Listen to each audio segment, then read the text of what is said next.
আসসালামু আলাইকুম ওয়া রাহমাতুল্লাহ। আপনি কবুল ইবাদত করতে চান? আপনি আল্লাহ পাকের নৈকট্য অর্জন করতে চান?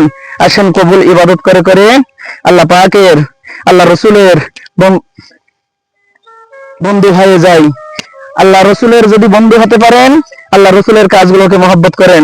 দেখেন, এই যে আমরা রাস্তা ঠিক করে দেব, দেখবো সাধ্য অনুযায়ী রাস্তাতে মাটি দেব, রাস্তা সুন্দর করে দেব। এটা অনেক বড়, আলহামদুলিল্লাহ, অনেক বড় ইবাদত। কিন্তু ভুল করি কখনোই নষ্ট করতে চেষ্টা করব না। তো আমরা যারা নষ্ট করে, যারা কেটে দেয়, যারা নষ্ট করে, তারা অনেক বোকা।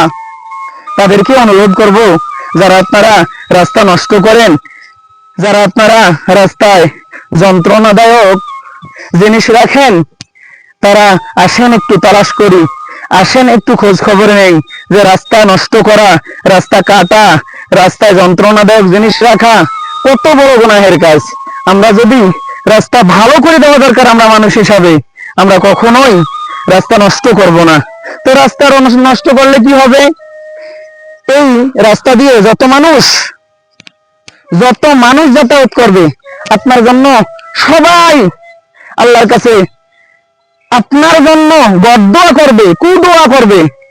আপনার উপর সবাই যখন নষ্ট দোয়া করবে, মন খারাপ হয়ে যাবে আপনার উপর, তখন সকল ফেরেশতাগুলো আপনার জন্য আল্লাহর কাছে লানতের দোয়া করবে। বলি নাউযুবিল্লাহ। তো আমরা যদি দুনিয়ার জমিনে এই যে ভালো কাজগুলো করি, যতগুলো লোক হাঁটবে, আমরা যদি ভালো করি এই রাস্তাগুলো, ভালো করার চেষ্টা করি রাস্তাগুলো, যতগুলো লোক হাঁটবে, আপনি মরে যাবেন অনন্তকাল ধরে আপনার কবরে এই নেক পৌঁছতেই থাকবে। আলহামদুলিল্লাহ, আমরা সামান্য কিছু সময় ব্যয় করে, সামান্য কিছু হয়তোবা টাকা ব্যয় করে, সামান্য কিছু জ্ঞান অন্যকে দিয়ে অসংখ্য জ্ঞানের অধিকারী হব ইনশাআল্লাহ।